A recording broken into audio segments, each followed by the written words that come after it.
Hello, I'm Rob Perez. Grassroots coach Manisha Taylor. Christian Carambeu. Matt Hodgson, director of the 4-year plan. I'm Rob Lusher. Dave McLaughlin. Andy Copeland from the Glemnet Southern Amateur League. Philip Wick, I'm CEO of 14. Former chairman of Ibis FC. Chairman of Alexandra Park FC. And you're watching Pitch Talk. Pitch Talk. the only place to get your Monday night footballing fix. The pitch is where we eat. The pitch is where we sleep. And the pitch is where we talk. Make sure you join the revolution, the football revolution.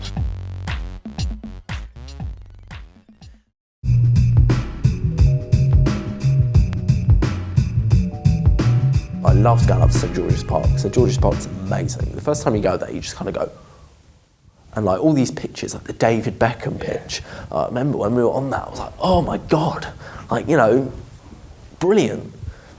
Do you know what? I'll ask you about St George's Park, actually. We're going to jump forward a couple of questions. Do you think that the National Football Centre in England, St George's Park, will help the nation to win a major tournament within the next 10 to 15 years? And what's your view on St George's Park? St George's Park's a magnificent place. Has the facilities to help people relax. And I definitely think it can have some part in playing a good role in it. With the national side, I think, like everything, we need to get some sort of success criteria, get down what the aims of the country is. It is too big to say England have to win the World Cup, because that's what it seems to be. You go into major tournaments and they think we've got to win.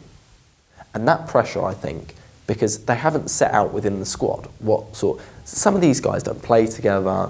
Like, you know, I just think they need to get some sort of, like, you know, team cohesion. What Roy Hodgson said earlier this year about the team meeting up, and I think that is a great idea. It's sad that not all our English sides can put up with that.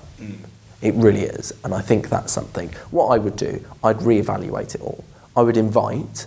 I would go to all the top English sides in the Premier League, and that's why I say Premier League, because they are in the top league. No offence to the Championship and the League 1, League 2, but the top 20 sides, send a scout to every single one of their games, and sometimes even, like, you know, just go, do you know what? We're going to go down to their training ground, have a look at them train. Get a list of names, not just a squad of 23 or 30 or whatever. Get a list of names that goes endless down the table and go, right, we want every single one of these lot to come to St George's Park, and we are going to have 3 days of training, of watching things, and find a team out of that. Because you know what? Otherwise, you're just picking players and going, oh, he's good. Oh, okay. Oh, Raheem Sterling's done well this week. Oh, we might consider him for England. Oh, yeah. And it's like, okay, he's done well, but how well does he work with this person? How well does he work with that person? I mean, when you look at building a team for a youth level, let's say, for example, you bring your squad in and you bring other people in. And generally, into all the trials and things that I've attended, they usually play the current team versus the trialists. And you look at it and go, right, they're looking at the trialists, and then sometimes managers swap players and go, right, like, you know, Sam, you come off. You fella, go over to their team. See how he works with them. And you look at it, and I think that sort of idea would do well. So rather than just doing the good old boys kind of thing and picking the same old players all the time, it's kind of it hasn't worked. rotation. Let's remember, it hasn't worked in the World Cup. I mean, I saw Roy Hodgson's figures. I think it was 56% win percentage earlier. I think it was either today or yesterday. I think it was today, actually. 56 is a very good figure. Yeah, not bad. He has draws. I think he's lost 5 times or something like that. And he's done well. Look at the Capello reign. He's done well. All the Steve McLaren, or, you know. The Broly. He's done well.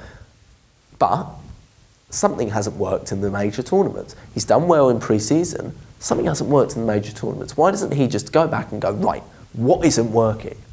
Let's take that out. I mean, that's what I think.